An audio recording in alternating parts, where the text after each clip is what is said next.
Hey, Everett's live music. The 26th day of July, I'm happy to say. I said that to somebody today. Man, we're almost through July. We get to August. If we can push through August, by September, the mornings, they get kind of nice. We've gone through a hell of a heat wave here, man. And, you can read all the headlines you want. In like the last message, I was talking about like the water shortages and stuff in the Southwest, and I was kind of vague at times, with the terminology. I don't get anything back, but I will say I stand corrected on in the Imperial Valley and Yuma Valley there, where the farmers have been they're still growing the veggies right now.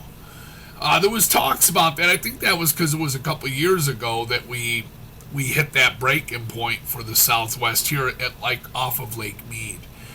Arizona isn't the same, I should add. But recently I had heard some conversation on another channel or on a drought conversation and the plans that some of the the yield from the wells is going down and the sustainability of it. But anyways, like they're still growing some veggies down there, and I like I've said before, my channel is like I'm looking to initiate conversation and get that going between us. So like if you find something, sometimes I leave stuff open on purpose. I mean, we'd have to get a lot more specific sometimes to define subject matter, but for the drought that we've been going through, and we're only up like another 20 feet right here, and the impoundments that are along the Colorado River, the two big ones are obviously Lake Powell and Lake Mead, but there are some other ones, we got Mojave and you got Havasu, and there's other areas, and they use the river totally, and the engineering was not designed for the prolonged life of the aquatic animals and natural yearly migrations, if there is any, or because I talked to somebody a long time ago, and they studied the river, and there wasn't a lot of big fish in that river, meaning in the Colorado River. From what I was told, it wasn't like there's not big striper bass. There wasn't huge. I think it's because the way the river ran for so long without any dams or anything, sometimes it ran so heavy and hard, So the aquatic life that survived in it was different, you know what I mean? And some years it can come back pretty strong, like I mentioned before too. It would be interesting for somebody to want to talk more about it, but the water content in the Colorado Rockies compared to like the Sierras, like I used to ski Kirkwood, like they used to average like 50 feet of snow. Them and like Mammoth were like the big heavy hitters for like the lower 48 states. In Alaska gets more, but nobody else at one point or another used to get as much snow. And the water content in the snow in the Sierras is it's got to be a higher level than just about anywhere else, unless you go up into the Pacific Northwest, into Oregon and Washington. At times you might find a higher water content in the snow, and therefore sometimes like in those areas when you try to recharge like Shasta or I think it's the Davis Dam or something, but Oroville, California, these things can fill up really quick because of those scenarios. So if you're getting like 50 feet of snow, and then like Colorado, maybe you get like 30 or 40 feet of snow sometimes, but it's just not the same water content. And the skiing is like in Colorado legendary, man, for being champagne powder. But I thought I'd step back on that and just invite more of a conversation to come back. And how rainfall, and the recharge rate is heavily dependent on that. And then rainfall does play a part in it for surface waters and some of the ground water. But yeah, your sustainability definitely comes from the snowpack. And then, like, to get into conversations about, like, the hydroelectric dam, that's driven by that turbine. I was telling the kid the other day, it's kind of cool, but like where we live, we got the Hoover Dam, and that's a hydroelectric dam, right? So it's driven by a turbine, then the turbine is going to drive the generators. And that's what I was talking about, too, was like the stators and the rotors when they had them out. It's really cool to see it. And like get a little understanding of subject matter you read. It's kind of interesting, man. It's worth the tour, dude. Go take a damn tour. Take a damn tour. And now they got the big bridge up, too. So, but like, I was telling the kid too, like, see how they got all the generators. There's like 7 on one side and 7 on the other side. So on the Arizona side of the river, they have a mirrored pretty much set up as the Nevada side where you get to do the tour. So you got like 14 generators. It's quite an accomplishment. I wish they would have put more of wildlife into it, But I was telling her, you could run pumps the same way. It's like in life, it's analogous for us is like in water, and electricity is analogous. So like for amps are like GPMs, and for volts, it's like PSI. Like when you see in your towns, the transformers, the potential transformers, the level of electricity is coming through perhaps in a high amp, low voltage, and then it's converted into high voltage, low amps, or vice versa, That's what those things do, and there's, it's totally like that. Like, you could take the turbines from the Hoover Dam, and you could run pumps off of them, just like you run generators. There's a lot of stuff like that. It's kind of interesting subject matter. But like for us, where we live here, they use the dam for electricity, and then you're going to have your pumps a little further up the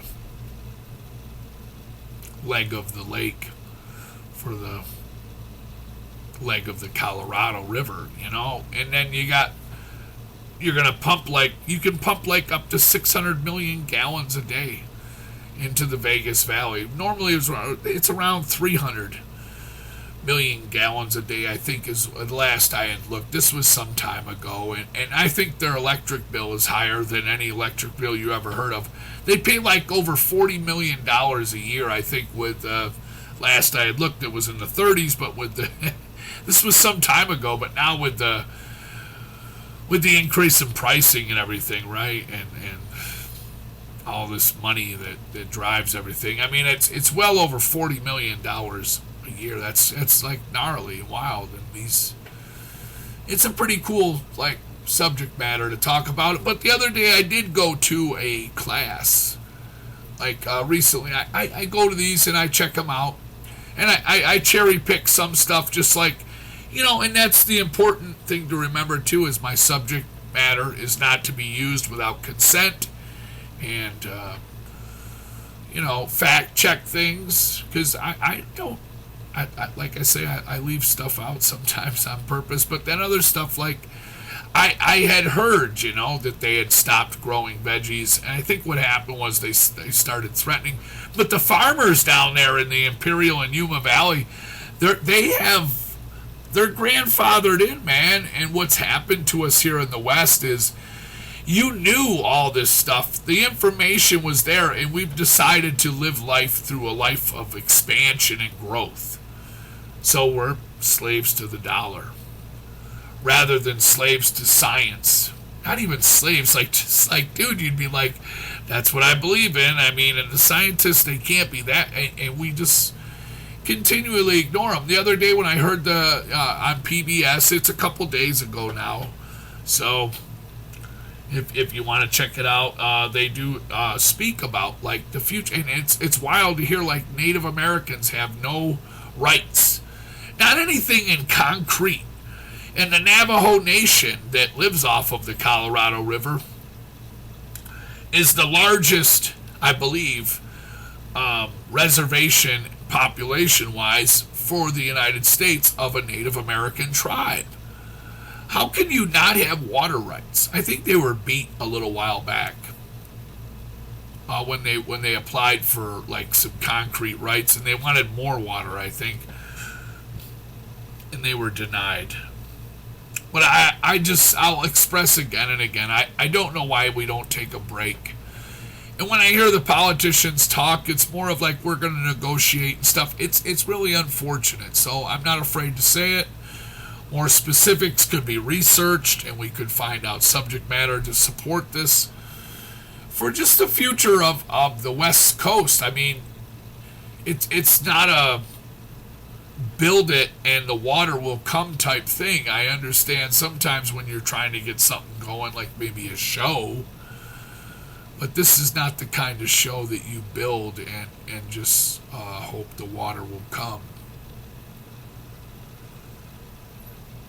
So I think it's a bad demonstration amongst our people as to what we're going to do when we're faced with these challenges, and how our politicians are responding at times, and the subject matter that we hear back.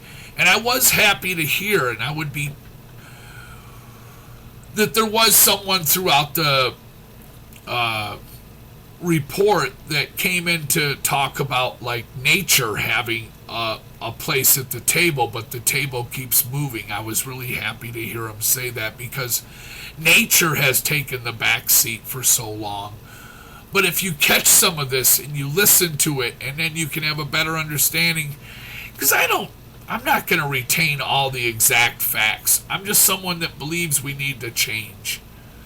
You know, it's in so many angles of life, like in the last verse of like the Declaration of Independence, man, where it says, "To this we give our lives and our fortunes." And so much of those documents that have been written through our years, because I know we're going through some tough times. Some people might think through all this election stuff, you're going to have to hold on, man, and like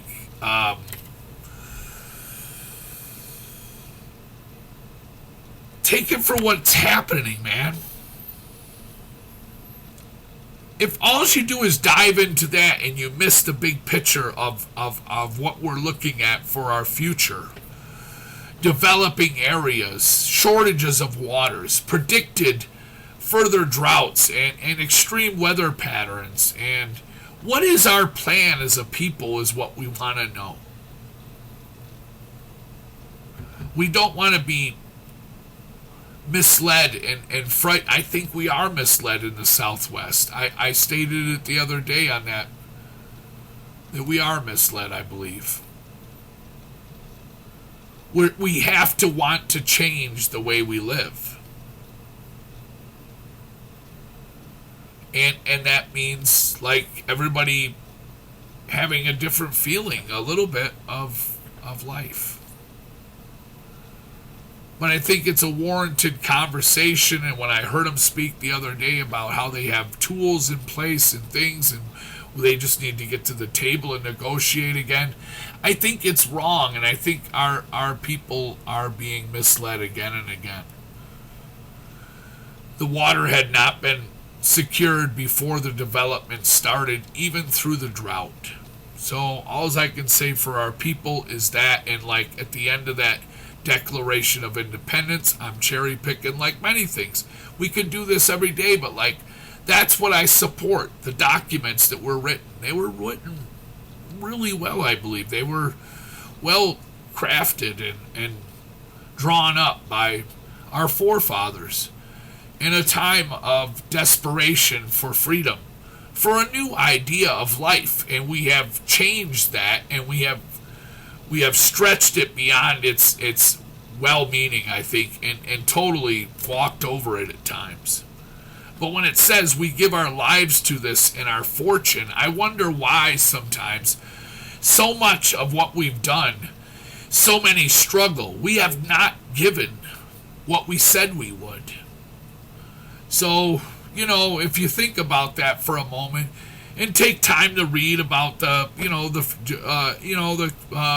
everybody's ability, All men created equal with inalienable rights. In the pursuit of life, liberty, and happiness. You know what I'm saying? You know, and like so much of that gets lost in translation and can be misconstrued. But we got to stay on track for stuff like that and hold on to those moments, you know? And look to the future for all life. So often, I can't stress this enough, man. Like when you talk about the future, you leave out. It's like it's not even. It's like left birds. The beavers. I don't know. Coyotes. Coyotes are bad, aren't they? No, everything belongs. All this life has been here for so long, and we have not done, I don't think, a real good job of like finding our balance within this. And like when I watched the bear videos recently, the Cat My Bears, and I'll advertise that a little bit. Go on, look it up, man. Cat My live bear cams. Don't go on there and make a fool of our people, because you gotta stick to the bear conversation. But even sometimes I get kicked off because I don't think of the bears as like people. But on that channel, it's really unfortunate that is like a conversation that happens. There's no political ideas, no agendas, and I understand that, but it's like, man, and I don't care. I understand this. When you go to things like this, and they have the rules set up, at least we get to see it. Even if they find us, I mean, I don't push the envelope that hard. I mean, if I'm bumped back and I'm like told, I don't know, certain words are offensive, it's okay, but like, try to reconnect with nature somewhere along the line here, because we have to believe that is the future. The healthy population of fish coming up the streams. And the return, man, and I know even up there in Alaska, it's been stretched right to probably the you know what I mean? They're probably pushing a little bit over and then back, and I heard from one person that they are strictly regulated, so great. But I just know the numbers for all of us down here in the lower 48 at times have been really down. So wildlife really suffers. And it's not just wildlife, it's like the whole ecosystem suffers. And when you think about engineering on the planet, dude, and all this other stuff, let me tell you, man, this planet ran really good for a really long time, man, until we started moving everything everywhere and just deciding we were going to make this the way we see fit. And we have continually not desired to live in balance, not desired to take a break, man. Like the hours that we work down here in the Southwest through the heat waves and stuff for the construction workers, it's unwarranted. To work weekends constantly to make more money or to make some goal, some deadline that doesn't really exist. It's imaginary. The money is imaginary. But people aren't. Animals are not. Ecosystems are not imaginary. The mass extinction is not imaginary. Climate change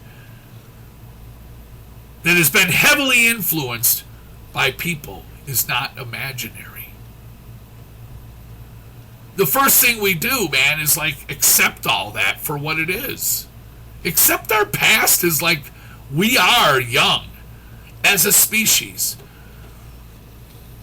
And we need to turn the page, man. Evolve. So that's like the message today. There's probably more I could say, but like, you know, those last words off of that Declaration of Independence, man. To this we give our life and our fortunes. Check it out. Check out the self-pity poem from G.I. Jane. And then check out, like, Spock's explanation to Uhura.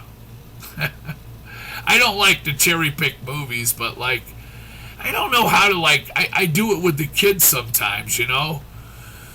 But like he explains to her, like, just the feeling, like I'm, you know, I've given my life to this federation or something. I don't feel like that about like what we need to do as a people, like, but I don't feel like socialism. It's just a way of thinking we need to change. A way of life. We have to accept this, that we got to change. Maybe fire back and be like something different, but like, you know, check out like Blue Chips, dude. Blue Chips, the movie where the coach gets fired. Well, he doesn't get fired, he quits. Right? Blue Chips. Nick Nolte. He quits. It's a true story about a basketball coach. And instead of just thinking about basketball, okay? Think about our people, okay? And how many people have sold our people out? At times, please stop. Please come forward. You're a hero to us when you come forward. People have, I know, in somewhat of the past here, but more of it needs to be done. If you ever seen the show Newsroom, and Jeff Daniels does a climate change interview, if it's more for you just to see cinematic stuff like Jay and Silent Bob or something, then here it is, dude. I just gave you a few of them. And then watch Nathaniel go to the chief of the Huron with the wampum belt. Those wampum belts are real, dude. In the Last of the Mohicans movie. Something, anything to spark change in you just for our future, because we're not changing, and we're not addressing the issue as it needs to be addressed. It's not just one thing. Please come back with something. Let's talk, but peace, man.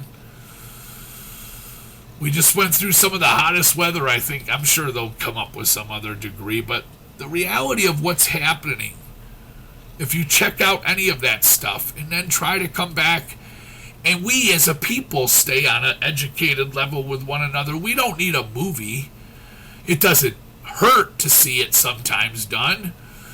But we start recognizing what's happening, and we want that big thing to change. We're not going to be caught up in misdirected by so many other things that are happening, and they are real. And the elections will be real. So let's pick our best candidate, but let's encourage our law to pursue some of these things that have been done. But to me, there's such a bigger picture in what's happening on the planet and us as a people, and our inability to just take a break. Slow down, man. It's like, anyways, peace.